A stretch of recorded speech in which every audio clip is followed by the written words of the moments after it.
Türkiye'nin rekabet hukukunun en önde gelen isimlerinden biri. 1997 yılında Ankara Üniversitesi Hukuk Fakültesinden lisans derecesini, 2001 yılında da Harvard Üniversitesi'nden yüksek lisans derecesi oluyor değil mi hukukta? Doğru. Evet, onu alıyor. Kendisi daha önceleri ve hatta hala Bilkent Üniversitesi Hukuk Fakültesi'nde dersler veriyor. 2005 yılında bizim bölümümüzde yine o zamanlar tam bir ders vermişti. Hukuk, rekabet hukuku ve iktisadı dersi. Sabancı Üniversitesi'nde, Yeditepe Üniversitesi'nde yarı zamanlı öğretim üyesi olarak dersler verdi. Rekabet hukuku konusunda pek çok platformda yaptığı konuşmaları var. Dolayısıyla biraz aslında rekabet hukuku savunuculuğu yapması açısından kendisini ben aktivist olarak da savunuyorum.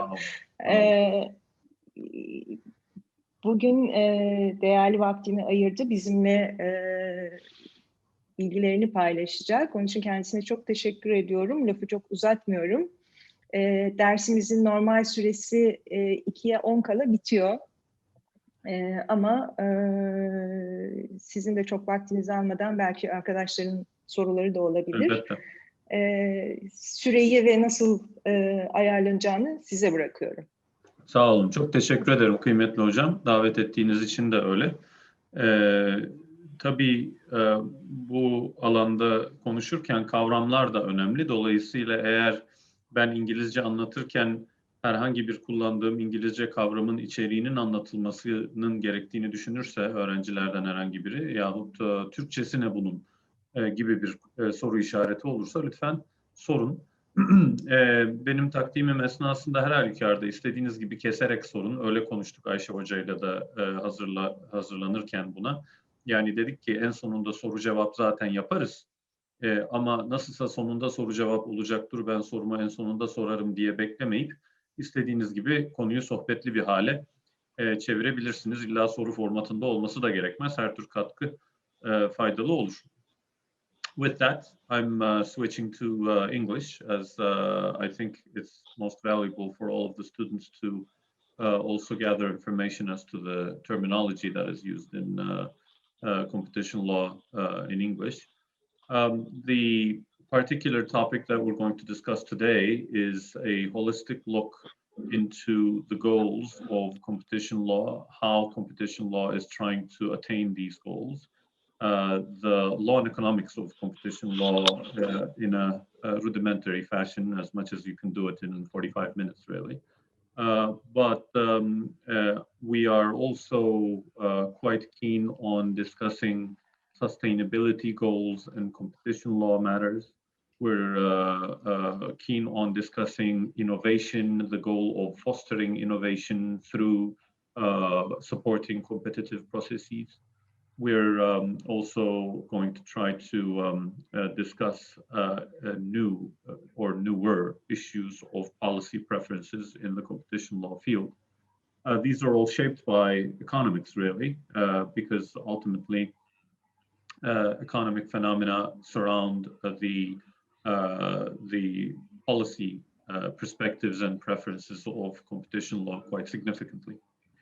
And also only by way of economic analysis of law and economic analysis of certain decisions, we can truly understand if what we are engaging in is a perverse enforcement or if it is truly furthering the goals of competition law. So what then is the real goal of competition law? The ultimate goal is presented as some form of welfare maximization. It is very frequent that this welfare maximization goal, the prime objective, the ultimate motive, is presented as consumer welfare maximization. So most of the developed competition law regimes concentrate on the concept of consumer welfare maximization. However, there are some authorities in the world and some competition law regimes in the world that use the terminology of total welfare maximization or social welfare maximization substitutively with each other. When they're using the social welfare maximization goals a little bit more, they're really trying to signal that their policy preferences are going to focus on enlarging the pie, if you will, and they're going to try to take a holistic look at the welfare function, be it the producer's welfare function or the consumer's welfare function. So the manufacturer and the consumer are going to be melt in the same pot, basically, of welfare.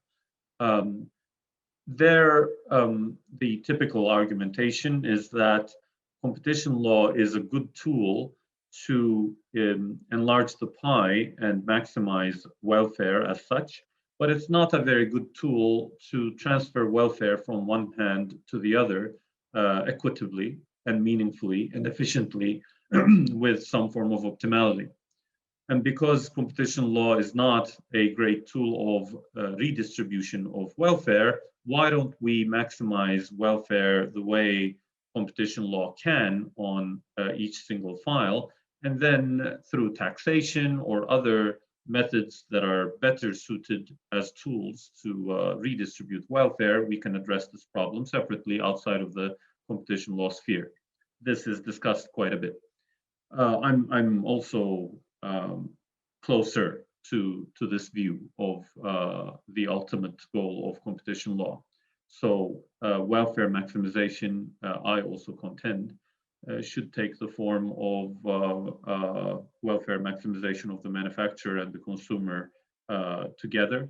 And some questions that are so keenly asked during certain analyses, as we will discuss, are not that germane to the analysis, actually. If the pie is being enlarged, should I really care that much about whether this is going to signify itself as a drop in the prices, whether I should always focus so much on distributive efficiency?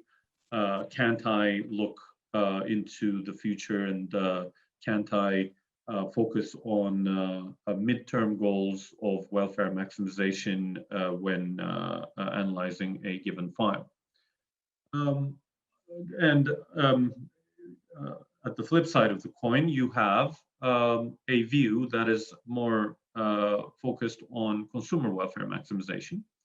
That camp would be saying that welfare maximization in general is an honorable goal, obviously, but if we leave it alone, too much of that welfare is going to be poached, pocketed by the manufacturer, and we will be giving permissions to certain transactions, especially in the merger control field, but also in terms of partial concentration or partial integration, i.e.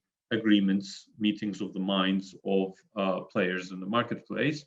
We will be permitting too much of that, thinking some good will come out of it, but actually it's just going to be rich manufacturers getting rich and the consumers not seeing a penny of it. So therefore, I should focus on especially the price impact and the distributive efficiency side of things. And with these discussions, we start also distilling a better understanding of what it is that we're really doing with competition law. So, okay, yes, sure, we're protecting competition, wonderful. But why are we protecting competition? To what end are we protecting competition? Then we jump to the conclusion that we are trying to maximize some form of welfare, and that's all fine and dandy too. But we are still left with a problem, which is a given specific file in the real world, in the practice of it, never speaks to you with the language of, here is some welfare, maximize it. And it is very incalculable, and it is very mystique when you are really engaged in a given file. So you need a proxy. And that proxy in a given file is economic efficiency. We're using the economic efficiency as a target in any given file, and we're trying to increase economic efficiency with our policy preferences, with our decisions in the competition law sphere. And to the extent we're fostering economic efficiency, we're believing that this naturally is going to lead to welfare maximization. So welfare maximization is therefore the objective. The tool, if you will, is protection of competition as a process, not as a snapshot of a photo. I will explain what I mean by that. And with the protection of competition as a tool, we target fostering economic efficiency. We target economic efficiency itself. That's our target. And that target, to the extent we are hitting it and achieving it and touching it, is always leading to the objective of welfare maximization. Now, that's an analytical look into how policy preferences are being formulated in the competition law sphere. But obviously, when you say economic efficiency, there are different types of economic efficiency that you can attain by way of different types of decisions in a given file, and they could even race with each other from time to time.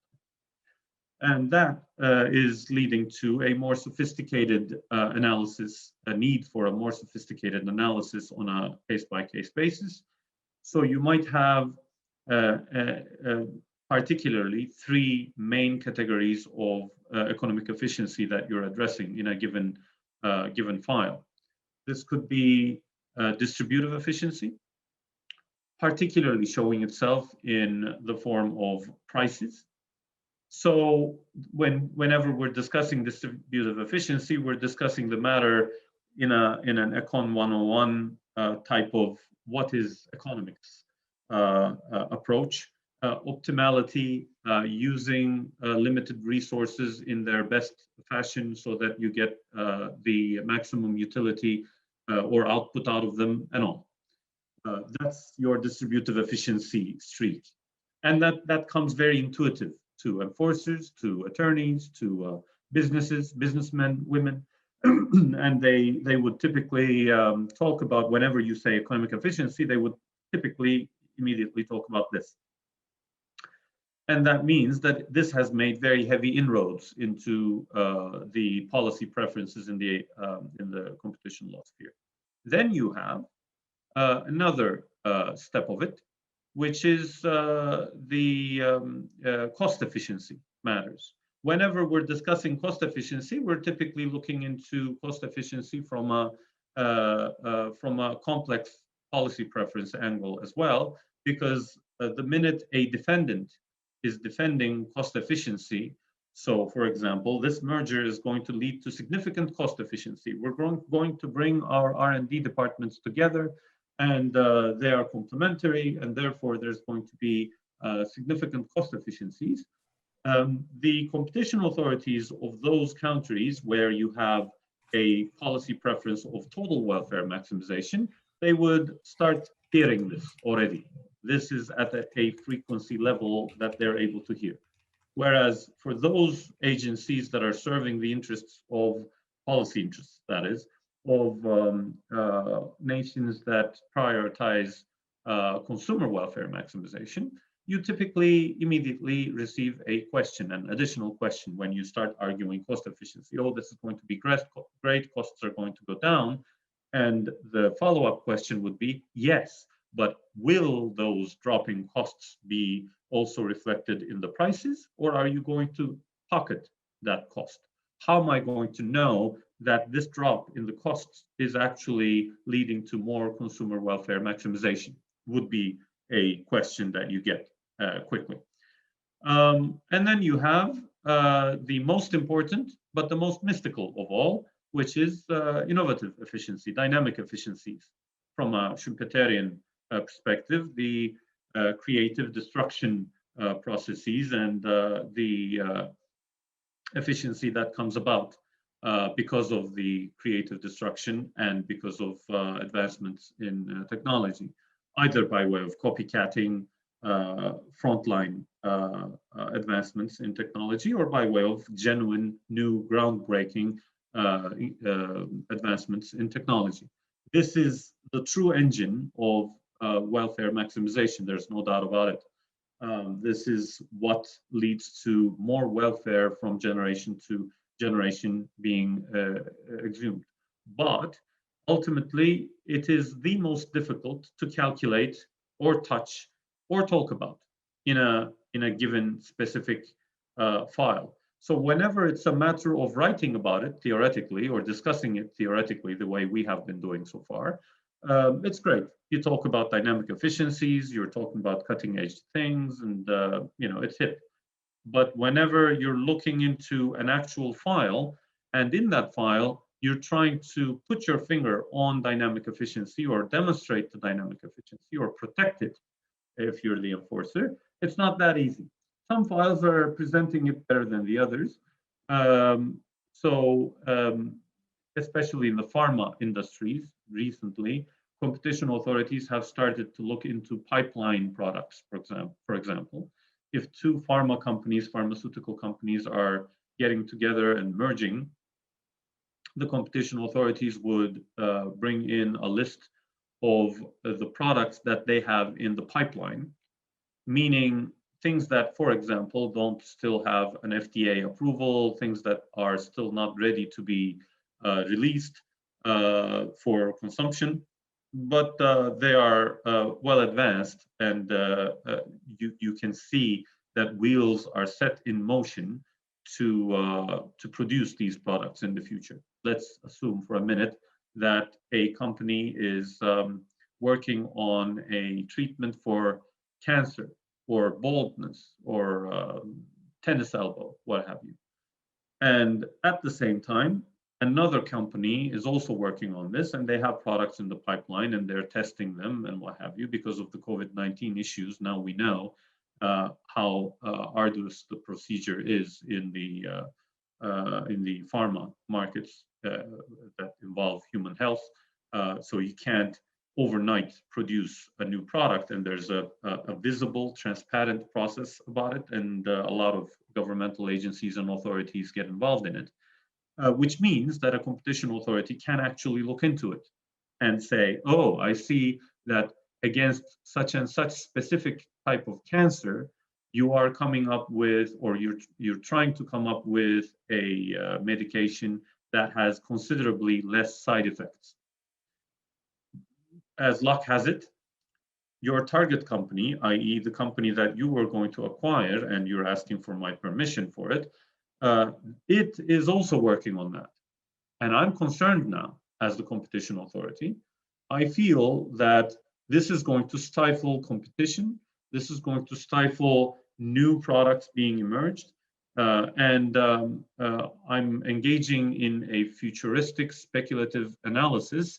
And I'm telling you that I'm not going to allow this transaction, because if I do, then there's not going to be any reason for you to come up with this product at the first place anyway, as you have made sure that the only contender is yours, so you can shut them both down. Or if you feel that commercially it makes sense, you're not pressed for time or for quality as much as you were before.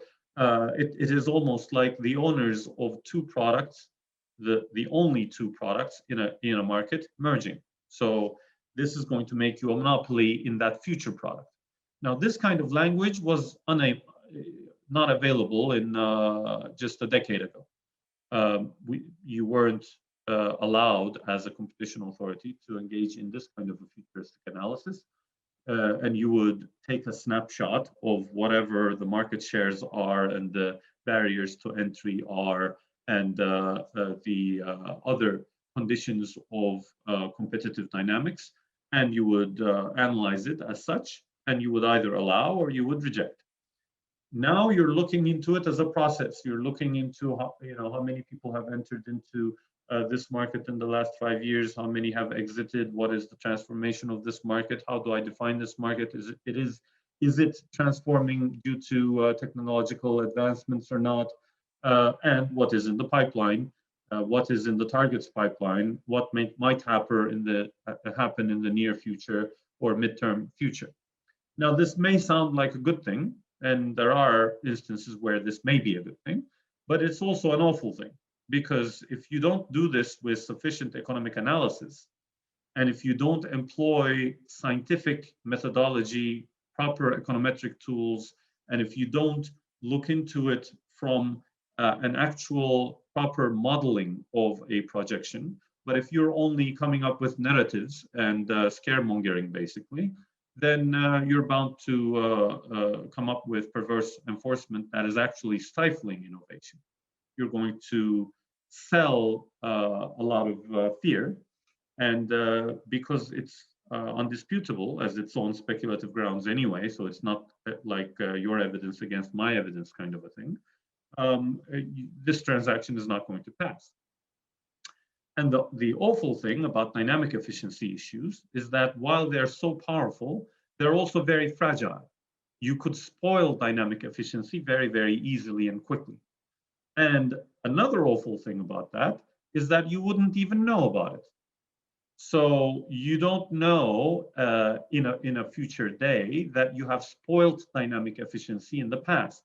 If you have gone into perverse enforcement in technology-intensive markets, the consequences of that would be borne in the future, but people wouldn't be asking the correct questions, as we don't ask those questions today either. The counterfactual is unknown to us. To be able to capture the counterfactual, you have to have good economic analysis in the file. And if you don't do the counterfactual analysis, you will then get the sliding doors moments, basically. If you have watched the sliding doors movie, it has become also a reference in the popular culture. So basically a moment of your life going one way, leading to a life that is completely different than a moment of your life being lived in another way, leading to a completely different life. If I could have gotten into that subway wagon and the sliding doors didn't catch me, then my life was going to go this way. But because I didn't make it, it has gone that way. Do I ever know about this? No. Would I ever know about this? No. When can you know about this kind of a thing? What is a point in time where a counterfactual analysis becomes very concrete for any human being? For example, in an instance where you're playing a repeated game and you're looking at it from a counterfactual analysis perspective, playing a game of chess, and you have done something stupid, you felt that this might be the beginning of your demise, and the opponent has done all the correct moves and you lost it, and then you guys, or girls, backtracked your moves and went back to that point, and you said, what if I didn't move my rook from this point to that point, but I did this, and then you repeated the game. There's endless counterfactual analysis there because you can take time back. But in the flow of commerce, in the flow of law, in the matters of enforcement, you cannot do that. And because you cannot do that, if you engage in perverse enforcement, the rule would come from another popular reference, which is from the movie Matrix. Actually, it's from the Bible. Ignorance is bliss. Ignorance is bliss, being you don't know. So you don't know what you're missing either. Take the Microsoft case, for example. When I was defending Microsoft in 2001 in the EU, the discussion was that technology is tying too much now. And Windows Media Player, which is a multimedia playback functionality product, shouldn't be embedded in the operating system, which is Windows itself. So the argument basically was that Windows shouldn't come with a must component of Windows Media Player. Why are these tied together? Why isn't the consumer free to upload whatever it wants to? And as Microsoft's counsel, we were saying very many things. We were saying, well, you know what? If the consumer wants to, they can. There's nothing in the software that is disallowing them from uploading also, say, QuickTime, which was a competitor of Windows Media Player. Another thing that we were saying, which is germane more to what we're discussing right now, was that we were saying, you seem to be too sure about what the product is. You seem to be defining one product and then another product, and you seem to be saying you're tying these two together. That may not be so. The technology markets are evolving, and it's in the nature of technology markets to integrate. So for all we know, in the future, when we say an operating system, the operating system might already be expected to carry multimedia playback functionality. So you're coming up with these notions with a snapshot of your understanding of today, was what we were saying to the authority, which is alluding to the dangers of not doing the counterfactual analysis, not doing sufficient economic analysis, and all. Why is that so? Because let's take the matter of today. We have a product. I'm using a BlackBerry, but probably about 99% of you would be using an iPhone. This product was unthinkable to me back in the day when I was defending Microsoft between 2001 and 2003 before coming back to Turkey. And when I was engaged in that defense together with other attorneys in Brussels and then in Luxembourg, we were saying things, but we weren't particularly pointing at a product, whereas we can now. So we kept on saying, well, technology integrates. If you overdo the untying of the technology, you might be engaging in perverse enforcement. Let's assume for a minute that competition law has overdone it. And because competition law has overdone it back in the day, certain components of technology cannot be tied together in the same product, i.e. Canon, which is a prominent camera producer, can come up with a complaint that says this is a scandal. The phone, the mobile phone, is also containing a camera. Camera is integrated into the mobile phone. This should not be. This is tying. Another person would be saying, well, why does this have music playing capability? This acts like a stereo. A stereo is a different product. Back in the day, the competition authority will not be able to say, listen, today Walkman looks very sexy to us, but a Walkman is going to really exit the market, and these things are all going to be integrated in one product, and actually there's going to be something like a smartphone. This is known by people who come up with these products, not by lawyers, not by academicians, not by bureaucrats. But when it comes to enforcement, the lawyers and the academicians and the bureaucrats are taking the floor, and they have opinions about these things, and engineers are taking a backseat. They're trying to understand what they can do and what they cannot do and what the landscape is like. Then they will unleash whatever creativity they have. So these things could lead to products that are so inferior that actually our understanding of the product of the future may change entirely. Today, if you were to ask my 7-year-old Mehmet, what is a phone? What does a phone do? He would respond to you with all the functionalities of a smartphone. So how about a car? Well, he would say it will have automatic windows, and it's going to have a central locking system, and it's going to have music playing capabilities, and probably he's going to give you all kinds of, security systems that are in there as well, airbags and what have you.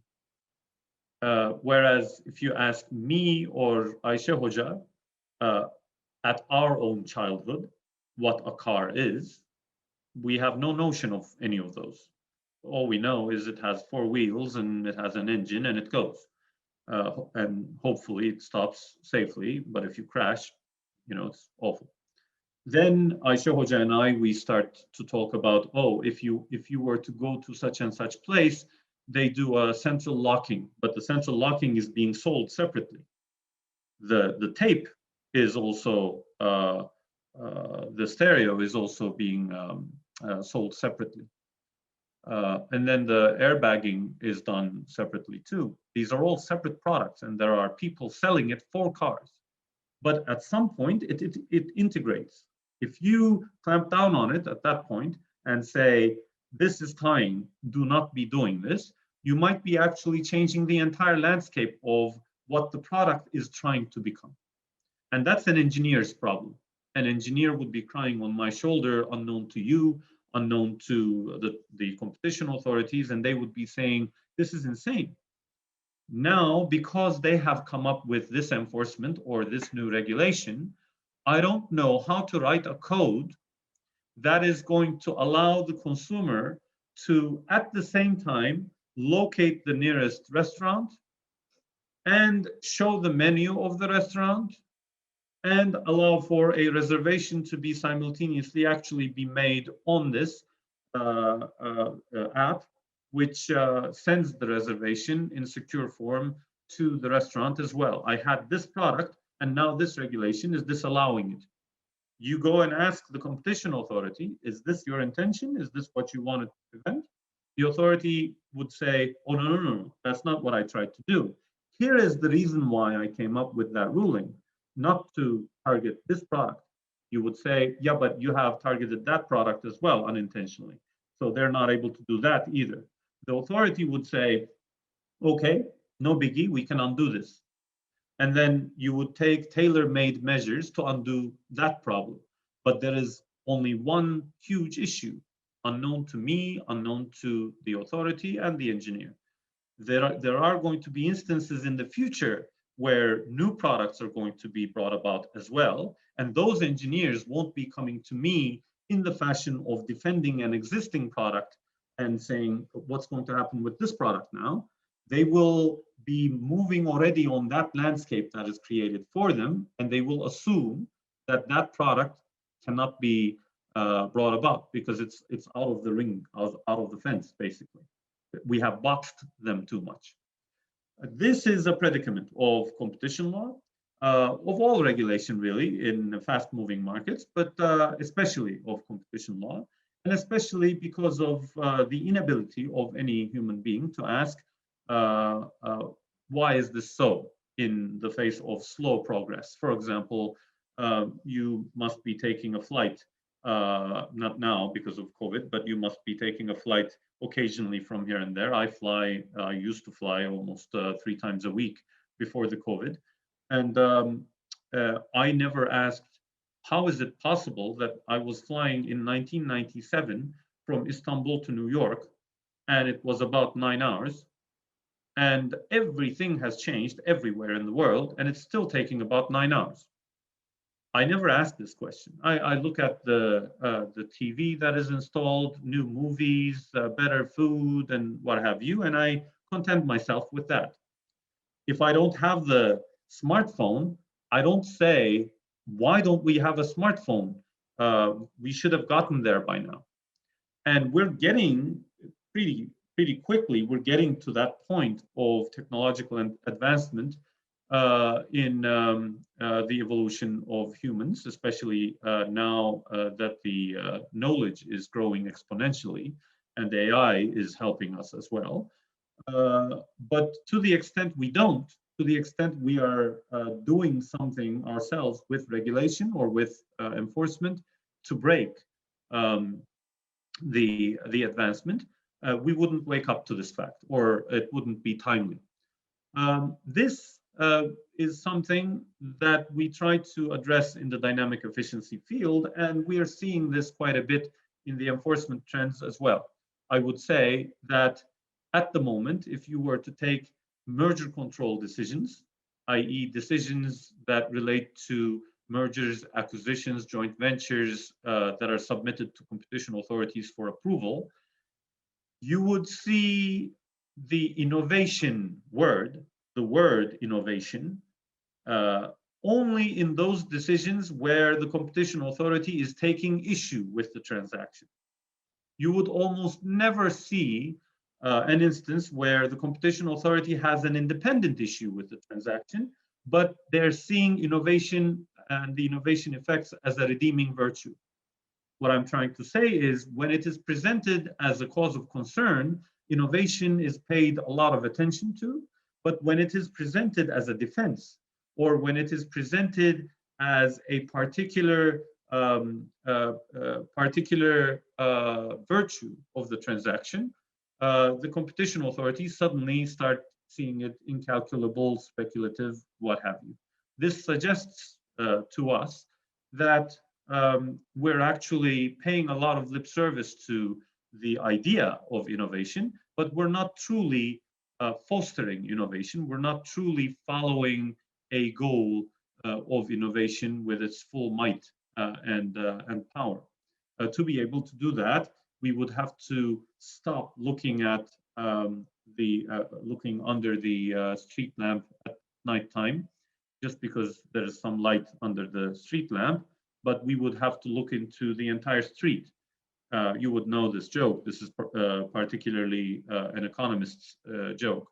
You would approach the person and say, what are you doing? The person would be looking for something under the street lamp at nighttime. I'm looking for my keys, the person would respond. You would say, oh, how lucky are you? Did you lose your keys right under the street lamp? And the person would respond, no, but the rest is so dark that I'm looking for it here. That is a fallacy that you can fall into very frequently in economics and in law. And you would sometimes need to bite the bullet and say, listen, I keep on raising an issue of innovation or keep on seeing innovation as a virtue whenever I get jittery about things. But whenever it's presented to me as a redeeming virtue of a transaction, then I discount it immediately and I move away from it.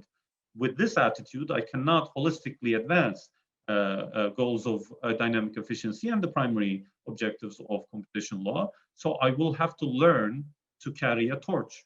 I will have to learn to advance my tools into getting a better understanding of what fosters innovation and what does not. This requires significant economic analysis, and this requires enforcers understanding each other on an economic analysis level as well. So less of narratives, less of lawyers presenting arguments, more of concrete parameters and calculations and projections. This is lacking at the moment, but we are on a trajectory to integrate more and more of that because more authorities of the world are using more of economic analysis tools, especially more recently. With that, let me take a breather. I see that we're at 1:40 now, and see if there are any questions, any topics that you would like me to talk about, or any comments, obviously.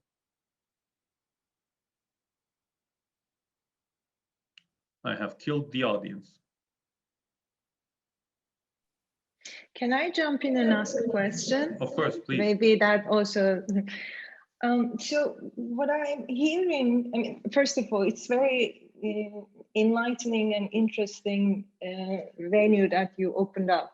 But is it really the lack of economic analysis that prevents us to understand the effects of dynamic efficiencies in a particular case? Or it is the difficulty of defining the product market? Because then at the end of the day, what we need to do is to pick a product in a space of products which we don't know what they are. Yeah. Like the examples that you've given in terms of car and the phone with a stereo or a phone with a camera. And I mean, these things were unthinkable.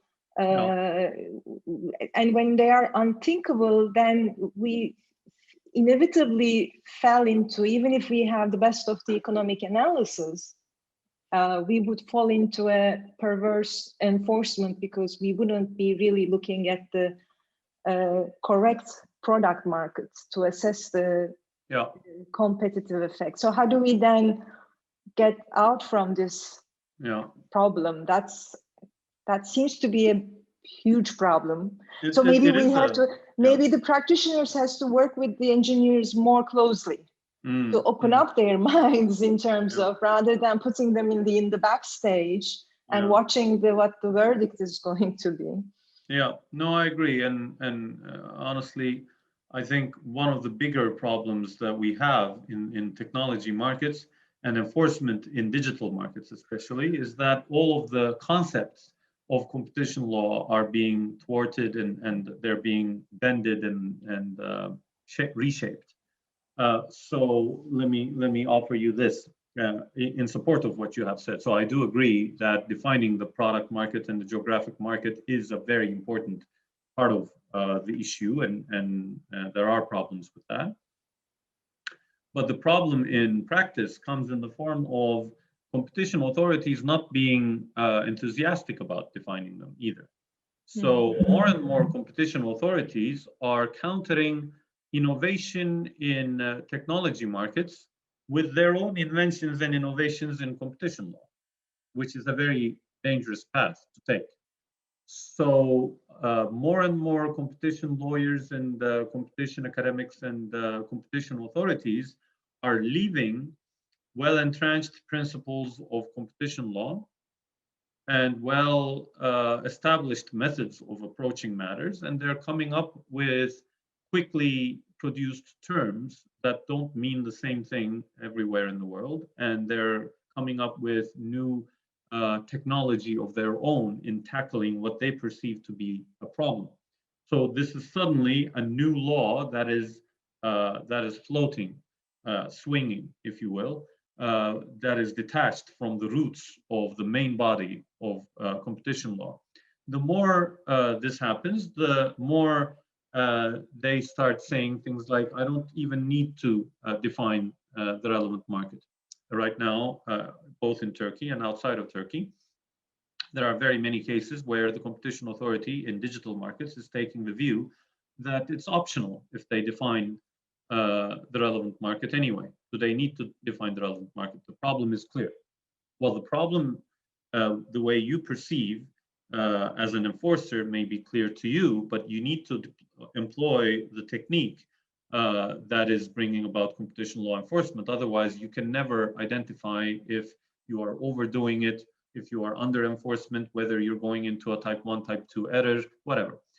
The same thing is happening with terminology that only belongs to digital markets. For example, right now we have terminology that says gatekeepers. You've become a gatekeeper. I've been in and out in competition law matters very deeply for 23 years, both as an academic and as a private practitioner of it. And the terminology gatekeeper has been bought by the entire world extremely rapidly, in my view. And people don't mean the same thing when they say gatekeeper. And the special duties of a gatekeeper are also suddenly invented, and people are very comfortable with what they are. But I'm still trying to wrap my head around the idea of a gatekeeper and whether it means the same thing. The same thing with self-preferencing. You are engaging in self-preferencing, and therefore this is bringing a competition law violation. Well, you know what? This is new. We need to discuss what exactly is it that you mean. Or just 3 years ago, when I was presenting defenses, we were talking about ecosystems. We were explaining the ecosystems to enforcers and saying, in digital markets, did you know that there are ecosystems? And when you think that you are enforcing something on us, you're actually touching a lot of other elements of the ecosystems, and these are very fragile. You need to be very careful. And those ecosystems are brought about by Googles and Apples and Facebooks and Amazons of the world. Not out of the goodness of their hearts, but their products in a multi-sided fashion are leading to an ecosystem. Now read the regulation that is proposed in the EU 5 days ago now. 5 days ago, the Digital Markets Directive is brought in the EU. Farklı rengini getireceklerdi. The Digital Markets Directive is very clearly proposing Yok that kolamız çekirdeğimiz İzel evde. Hanım, Ama ben size karışmıyorum. Ne yaparsanız Al. yapın. İzel Hanım, Öykü al. mikrofonunuzu kapayabilir misiniz? Aa, çok özür dilerim. Kusura Estağfurullah. bakmayın. Sorun değil. The Digital Markets Directive is ultimately saying, in the preamble, it says, ecosystems are being controlled by these entities, which is a big problem.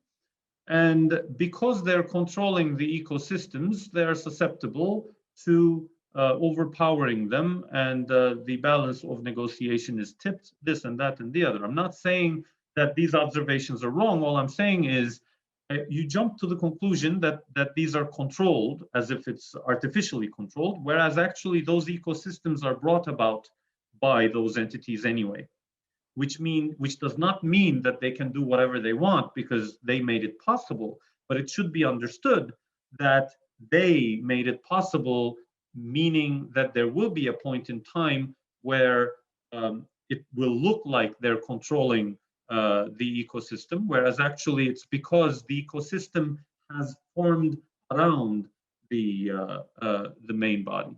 The same thing with the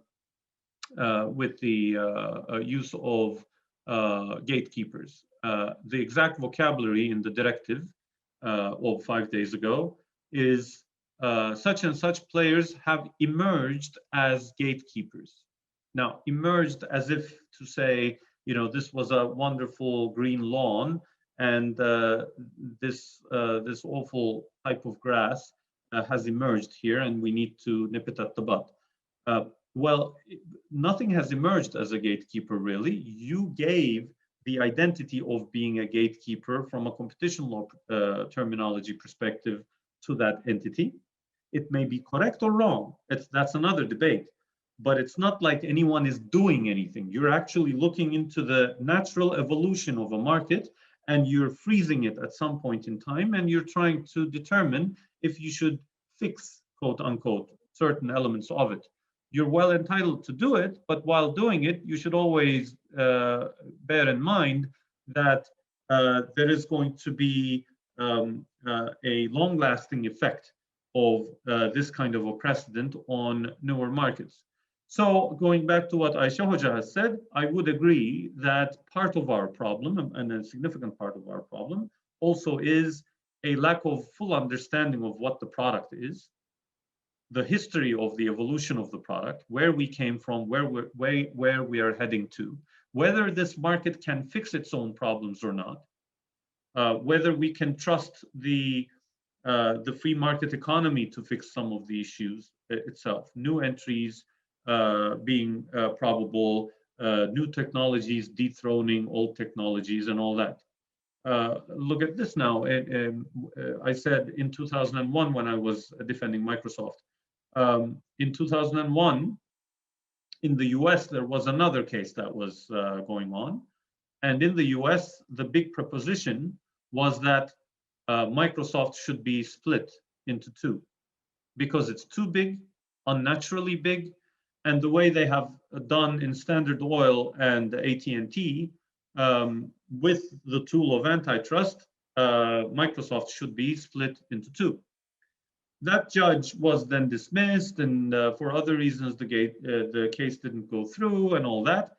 But the US was this close to splitting Microsoft into two, believing that there will never be anything that is countervailing the power of Microsoft in this world ever again if they don't artificially cut it into two.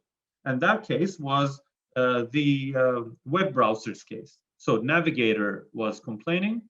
Internet Explorer was the product that is embedded in Windows. And Windows being embedded, Internet Explorer being embedded in Windows, according to Navigator, was a violation of antitrust laws, And the judges looking into this matter were saying we have deeper problems here. There's no end, no limit to the power of this entity. We should divide Microsoft into two. This was only 2001, only 19 years ago. Now, 5th of October of this year, in the United States, a Senate report has been released, 449 pages of a report. It is focusing on why we need structural remedies on 4 entities. It is saying structurally, meaning split it up or business line restrictions, we should do something about these entities. It's not enough for us to behaviorally police their behavior. It's not enough for us to, on a case-by-case basis, enforce antitrust laws on them. And these 4 entities are, they say, Google, Apple, Facebook, and Amazon. Now, so I thought just 19 years ago, we were so convinced that Microsoft was so extremely big and couldn't be tamed in any other way that there had to be a dividing measure taken. Now, you don't even have Microsoft in the list. And before Microsoft, it was IBM. Before iPhone, it was Nokia 3310. So intensive technology actually dethrones the players quite frequently if they don't keep on investing and inventing, which then means that these are vibrant markets. And 2 things come about from this, and these are always in contention with each other. One is that these markets can fix their problems in the midterm, and you shouldn't touch them so frequently. But the second one is that there may be a tipping point, and after that tipping point, your interventions may not be as effective.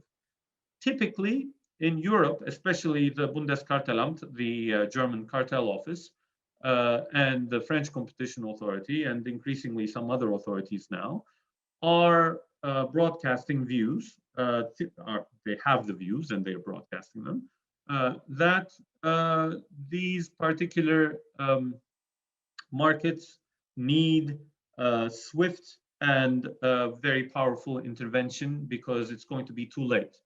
We need to be very, very concerned about the development in these markets. And then against them, there are attorneys and some academicians. Not a majority of the academicians also think that there has to be an intervention. Some academicians and attorneys, I belong to the latter camp, where they say you need to take steps after measuring their impact. Just because you are concerned and just because you have an idea of tipping, it does not entitle you to bend all terminologies of competition law and free yourself from all of the precedents of the past and invent a completely new way of approach to these markets without any basis. You haven't tested this. You don't know what it is going to lead to. And with your own hands, you might be actually leading to enforcement that is very detrimental and bad for the prime objectives of competition law.